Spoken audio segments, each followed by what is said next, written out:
Ayun no. Una sa lahat mga kalikot, Happy New Year sa inyong lahat. New Year na New Year, may kakalikotin tayong tatlong stand fan electric pan. Isang Camel na brand, Asahi at saka Panasonic. So hindi pa natin alam kung ano yung mga problema nila mga kalikot. Check natin mamaya. Bago natin umpisahan mga kalikot, shoutout muna natin yung mga nagsuporta sa ating channel. Shoutout natin si Alvin Alberio Pascua, Nice One, Jean Pascua, RJ Santos, Andrea Danao, Chris Electronics, Dan Villa Gonzalo, Annalyn Flores, Monte Carmelo, Corazon Lostre, at saka kay Pacondo LED, Oy Rasor, Eunice LC, Vincent Altar, Ulysses Kimpaoy, Ayla Marie Ganson, Leandro Caperal, Arnold Arseno, at saka kay Renz Ariel San Pedro. So maraming salamat guys sa pagsuporta sa aking channel. So ayan, maraming salamat guys sa panonood ng mga video natin. Huwag nyo pong kalimutang i-subscribe ang ating YouTube channel at pa-click na rin ng notification bell para updated kayo sa mga bagong video natin mga kalikot. At saka huwag nyo rin pong kalimutang i-follow ang ating Facebook page. So tara mga kalikot, kalikotin na natin siya. Tara.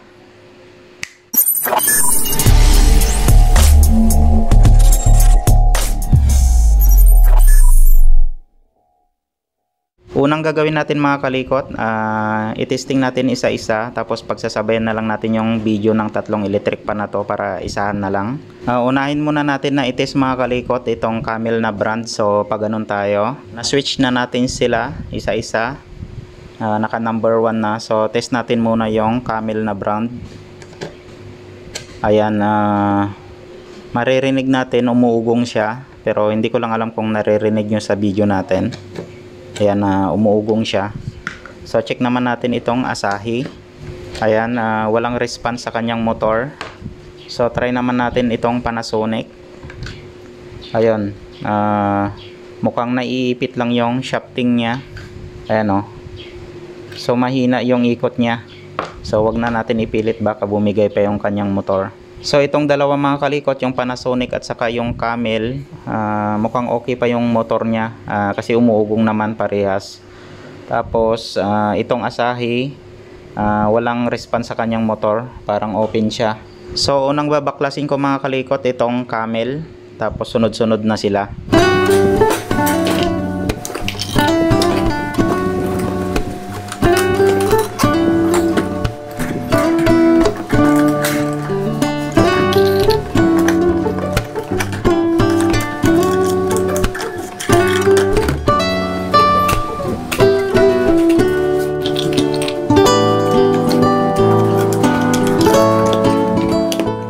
Itong Camel mga kalikot, ayan ipit siya.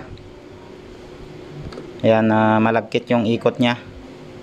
Tapos ang daming buhok. So siguro ang problema lang nito yung kanyang bushing shafting, ipit siya. Check natin ito kung okay pa yung kanyang bushing shafting. Pero kapag may groove na yung bushing shafting niya, papalitan natin ng bago. Tapos yung motor niya, okay naman kasi umuugong naman siya. Ipit nga lang. Tapos itong Asahi natin, walang response sa kanyang motor. So ibig sabihin baka may problema sa kanyang motor or open na yung kanyang fuse. Tapos itong Panasonic natin guys, ayan, umuugong rin siya. Tapos ipit nga lang yung bushing shafting niya. Ayan ang hirap ikutin. Kung baga disalign din yung bushing shafting niya, tapos marami ring buhok. Ayan Ayan. So isa rin yan ang nakakasira sa bushing shafting natin kapag napasukan ng buhok. Kakainin niya yung buhok dito sa bushing shafting natin hanggang sa matunaw na yung buhok. Ayan, maiipit na yung ating bushing shafting. So marami siyang buhok dito sa loob. Baklasin muna natin itong motor ng Camel.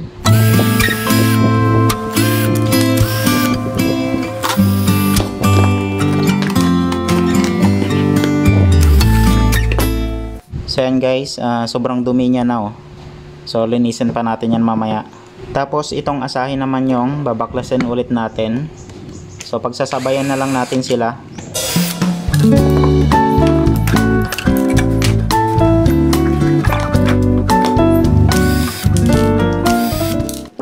Tapos dito mga kalikot, check nyo rin kapag nagbabaklas kayo ng electric pan, itong hilaan niya, check nyo rin kung naka-nut siya or naka-screw siya or hinihila na lang. So yan yung i-check nyo rin. Baka mamaya ihila kayo ng hila, naka-screw pala.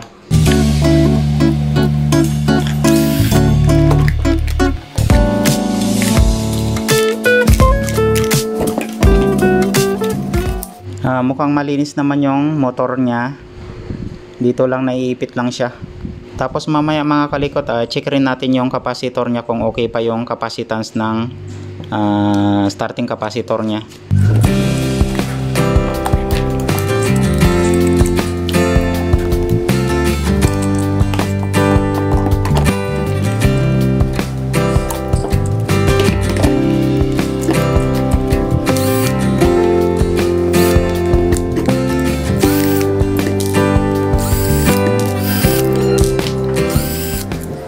Kapag nagbabaklas tayo mga kalikot ng motor, lalo na pag malutong na yung cable tie nya, dahan-dahanin lang natin, baka mapigtas natin yung mga magnetic wire ng motor.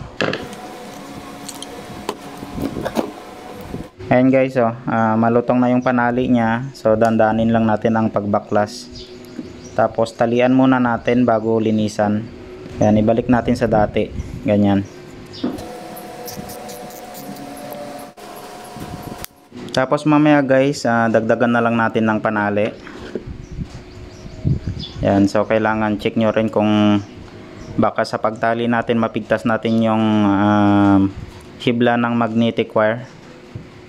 So mau-open yung ating motor, hindi nagagana. Ayan, tapos saka natin linisan.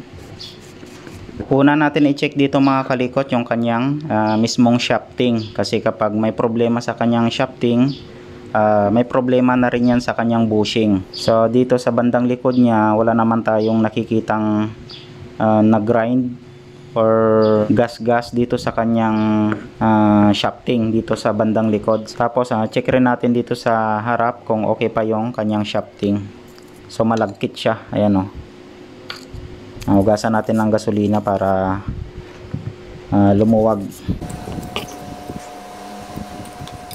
Dito naman sa bandang harap na shafting niya mga kalikot, tapos bushing, okay pa naman, makinis pa. Ayan o. So mukhang naipit lang siya sa sobrang lagkit ng dumi. So siguro linis lang to, tapos okay na siya mga kalikot. Dito naman sa bandang likod, okay naman o.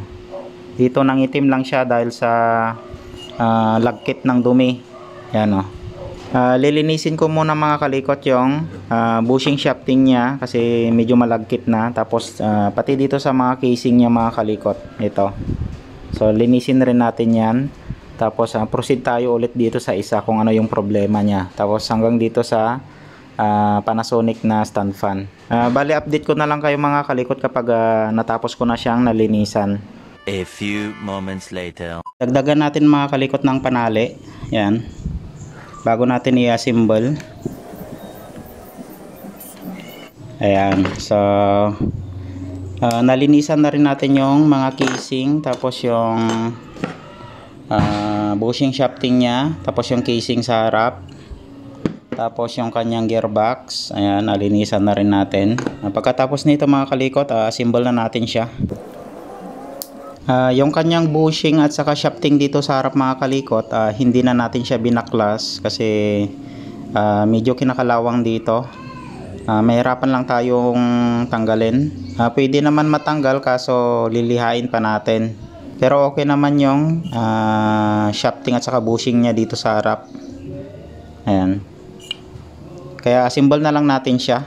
Bali update ko na lang kayo mga kalikot kapag na-assemble na natin siya.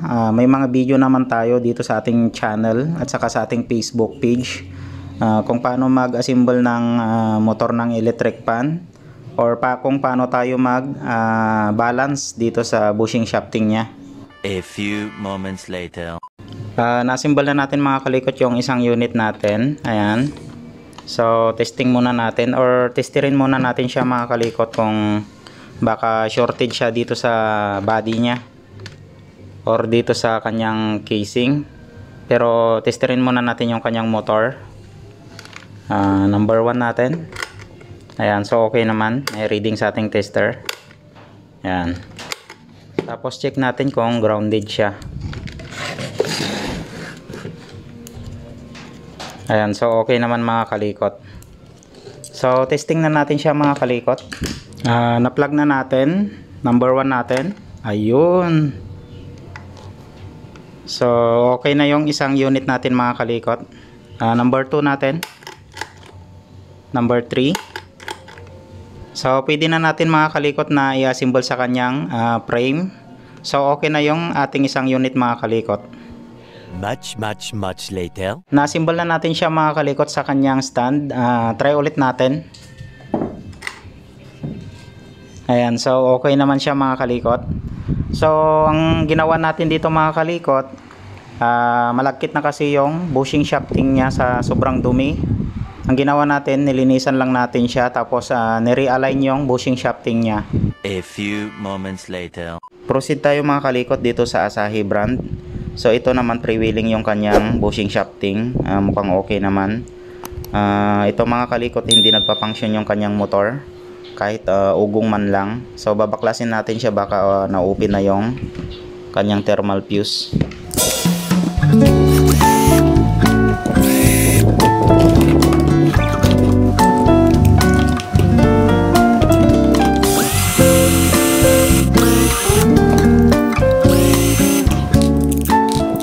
Ito mga kalikot, hindi na natin babaklasin yung front casing ng motor niya kasi kinakalawang na yung shafting.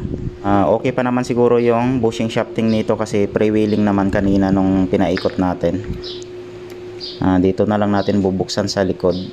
Bali dahan-dahanin lang natin ang pagbaklas kasi malutong na yung mga panali niya.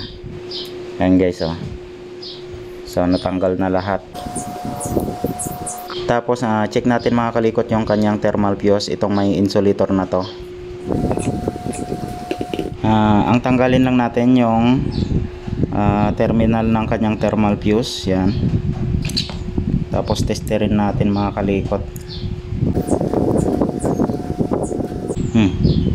Okay naman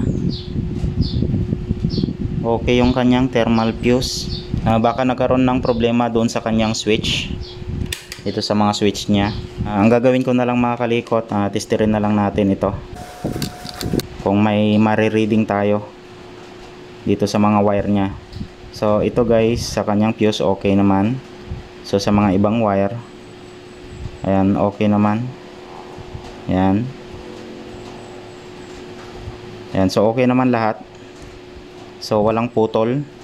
So magpo-focus na lang tayo mga kalikot doon sa mga switch niya or dito sa kanyang power cord. Check natin kung putol din to. Bali ito mga kalikot, talian ko na lang siya. Tapos assemble ulit yung kanyang motor. Tapos magpo-focus na tayo doon sa mga switch niya.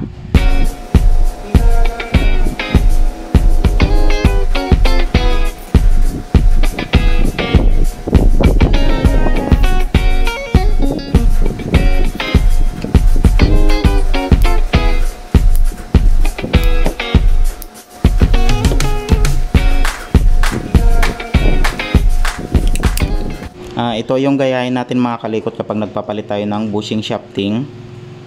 Lalo na kapag bago pa lang, mas maganda kapag lagyan natin siya ng washer dito sa harap para hindi mapasukan ng alikabok at saka yung mga buhok dito sa harap.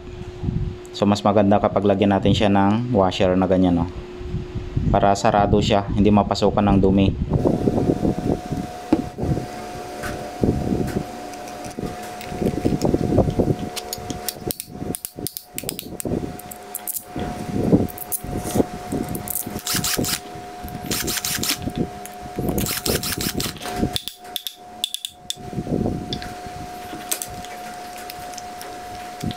Nabuo na natin mga kalikot yung kanyang motor. Tapos natanggal na rin natin yung screw dito. Tinanggal natin yung kanyang switch. Tapos check natin kung may contact siya dito, lalo na dito mga kalikot, oh. Ayun, mukhang hindi siya nakadiin. Hindi siya nakadiin maigi. Adjust natin yung contact niya mga kalikot. Tapos check muna natin itong kanyang wire. or itong kanyang power cord. Testerin natin siya kung baka may putol din. So kailangan nasa ohms tayo sa ating tester. Tapos sundan lang natin mga kalikot yung wire ng power cord nya. Ayun, may putol sa kanyang power cord mga kalikot. Tanggalin muna natin yung kanyang power cord.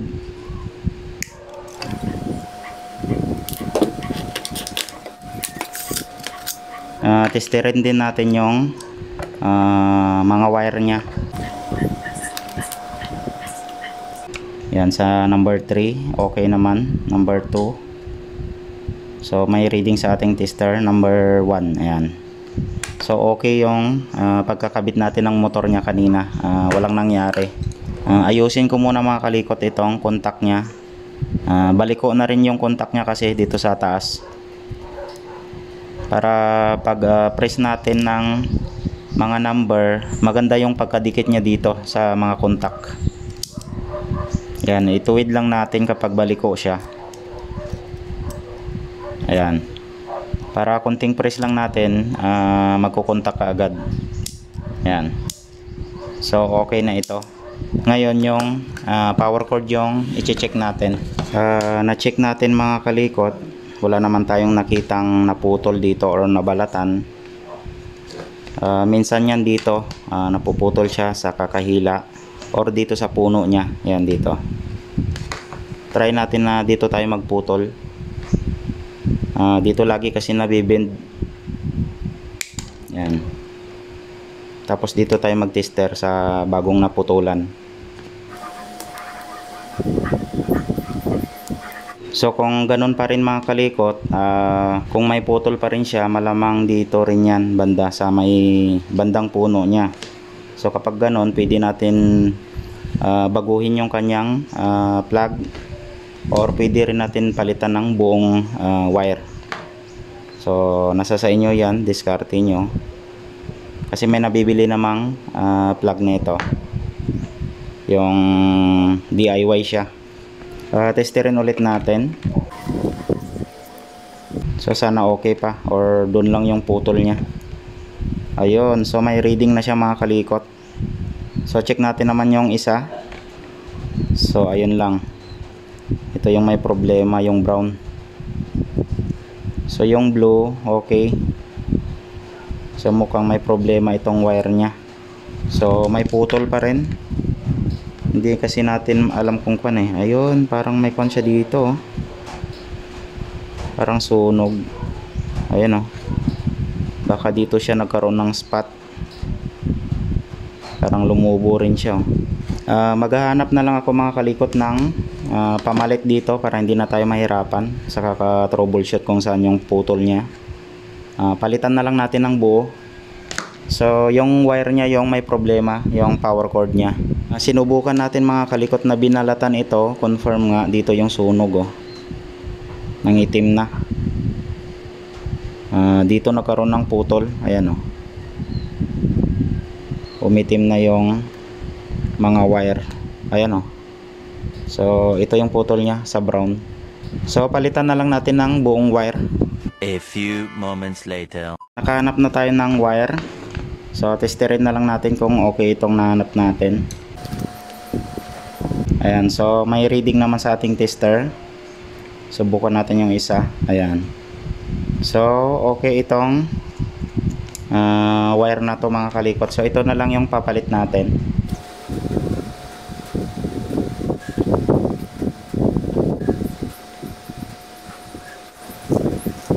Testerin muna natin kung grounded siya dito sa body ng motor nya. Ayan, okay naman. So testerin natin. Ayan, may reading na siya mga kalikot. So naka-select siya sa number 1, number 2 natin, number 3. Ayan, so okay na siya. Select natin sa number 1, tapos try natin sa kuryente. Tapos check natin kung iikot yung kanyang motor. Ayun, so okay na siya mga kalikot. Symbol ko na lang yung kanyang switch, tapos update ko na lang kayo mamaya mga kalikot kapag nabuo na natin. Much later.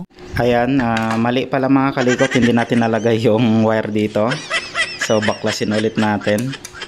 So hindi natin napansin yun Nasimbol na natin siya mga kalikot. Try na natin.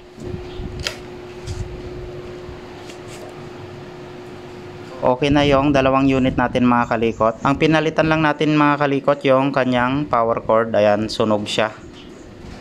Putol. So dito na ulit tayo sa Panasonic. So ito naman okay naman yung kanyang motor. Ayan ipit lang yung kanyang bushing shafting. Ayan, masyadong mahigpit. Ito naman mga kalikot, dati na natin to na ginagawa. So ngayon hindi siguro nila nilalagyan ng langis. So check rin natin yung kanyang bushing shafting, baka may problema rin. So baklasin muna natin siya. Kailangan din kasi mga kalikot, mini-maintenance rin natin yung ating electric pan. Nililinisan natin siya kahit once a month lang. Tapos lagyan natin ng langis dito sa harap, yung sa bushing shafting nya.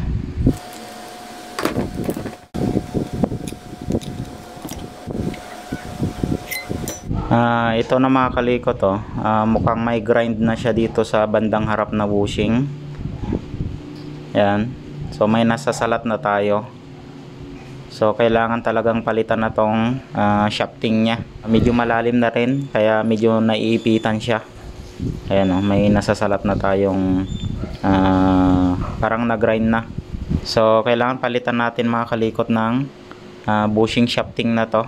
Nilinisan natin ng gasolina. Ayan may nararamdaman tayong bukol na. So ibig sabihin pudpud na yung shafting nya. Syempre kapag may problema sa kanyang shafting, may problema na rin yan sa bushing. So papalitan natin siya ng shafting. So yun lang kung may makuha tayong ganitong style ng shafting. Parang mahirap hanapin to So ito guys, update ko na lang kayo dito sa Panasonic na stand fan natin. Try natin kung may mahanap tayong shafting nito. Try na lang natin i-convert kung wala talaga. Kasi sinubukan ko dati ito guys na hanapan, pero nahirapan tayo. Pero try natin sa ibang mga shop. Kapag may nahanap tayong shafting nito, papalitan na rin natin ng bagong bushing. So update ko na lang kayo mga kalikot dito sa Panasonic na stand fan natin. The next day. May pahabol tayong disc pan na re-reparin mga kalikot.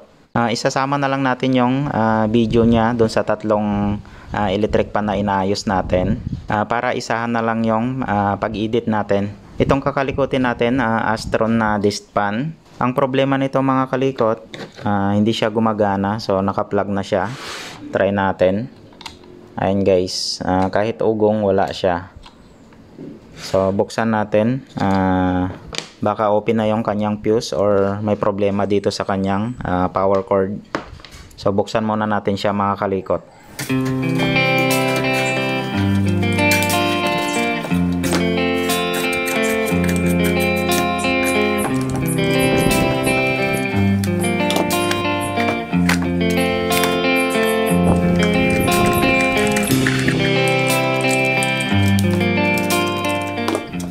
Ayan, unang bukas natin mga kalikot, nag visual check tayo. So may nakita tayong hibla dito na parang nagpa-powder na siya. So ito nga putol yung isang linya. So may problema sa kanyang winding, putol siya. At saka pumuputi na siguro hindi to pure copper, parang aluminum siya kasi nakikita na yung puti. Ayan mga kalikot manipis lang kasi. Ayan, kita ba? So putol na yan. Tapos yung nandito sa ibaba, nagpa-powder siya na puti. Ayan. So may problema sa kanyang winding motor. Trinay natin na kinuskos yung winding niya mga kalikot. Ayan, pumuti siya. Ayan. So ibig sabihin aluminum itong winding niya mga kalikot. Hindi siya pure copper. Binaklas pala natin mga kalikot yung mismong motor niya kasi chinek natin kung okay pa yung kanyang bushing shafting. So dito sa kanyang bushing shafting, okay naman. Wala namang groove or gas-gas. Ayan, bakat lang. Okay pa siya. Para pag pinabilhan ng may-ari, ready na tayo na kahit hindi natin check upin itong bushing shafting niya, yung motor na lang yung papabilhan natin. So update ko na lang kayo mga kalikot. Much later. Update tayo mga kalikot dito sa ating mini disc pan. So nabilhan na natin siya ng, or pinabilhan na ng may-ari ng motor. So ito na siya, ito na yung bago. Testerin natin. Ito guys, na-tester ko na to dun sa pinagbilhan natin. Pero testerin pa rin natin para at least makita nyo rin. Magti-test point tayo dito sa common na wire or yung main line nya, itong kulay green. Yung white number 1, ayan. So may reading sa ating tester. Number 2 yung black. Tapos number 3 yung red, ayan. Tapos testerin din natin yung capacitor line nya, ayan. Okay naman. Ayan. Tapos i-ground natin, body ground. So okay siya mga kalikot. So ito, nalinisan ko na to. So ito na lang yung back casing ng motor nya. Yan, linisan ko muna siya mga kalikot. Natapos na natin nalinisan mga kalikot. Nalagyan ko na rin ng langis yung bushing shafting niya sa harap. So ayan, malinis na siya. Tapos nilinisan rin natin mga kalikot yung mga gear niya dun sa loob ng gearbox. Yan, so parang bago na. Bali assemble ko na lang yung ating bagong motor. Yan.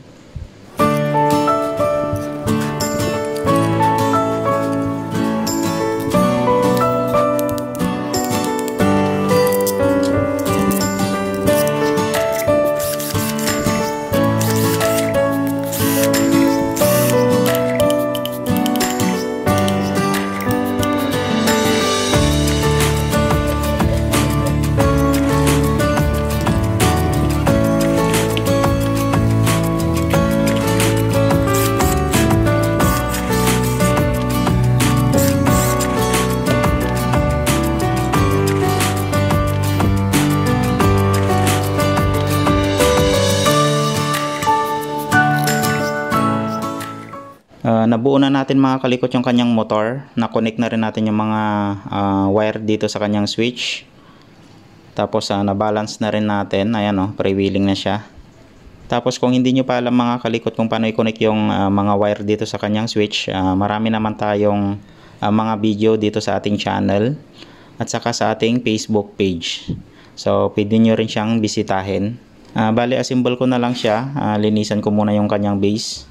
Tapos assemble na rin natin yung kanyang fan tapos frame.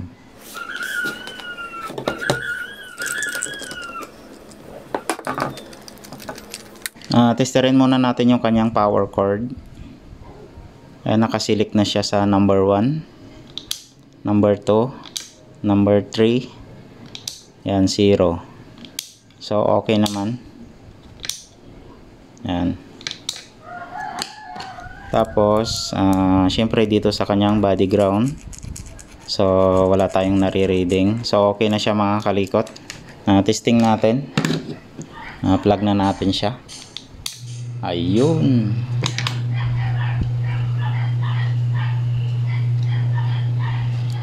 Number 2, number 3. Ayan.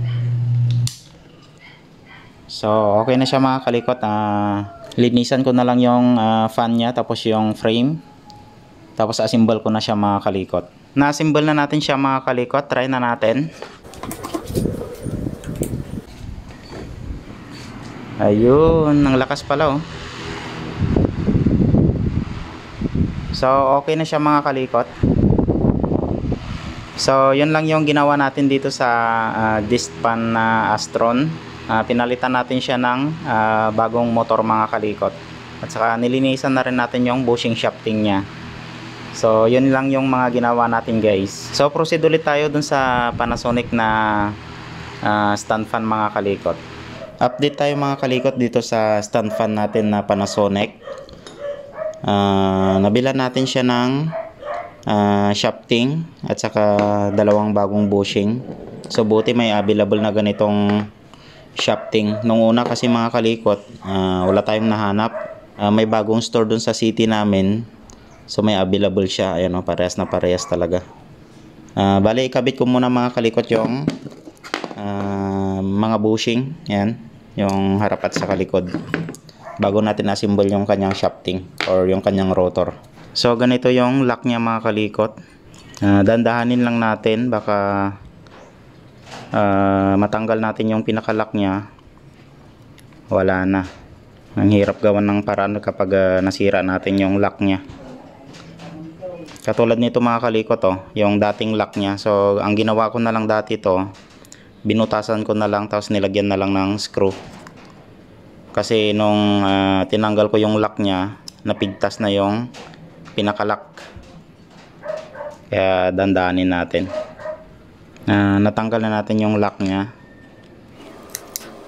Linisan muna natin yung mga grasa na malagkit.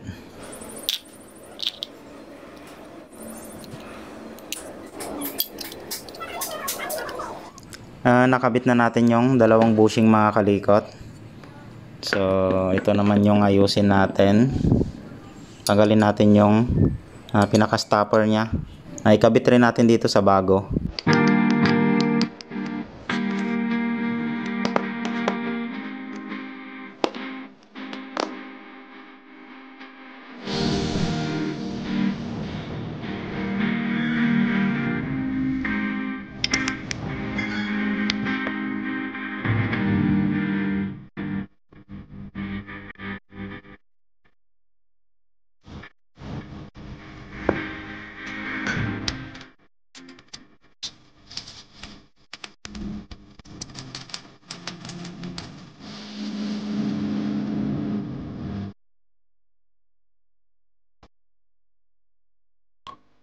Na-assemble na natin mga kalikot yung kanyang motor.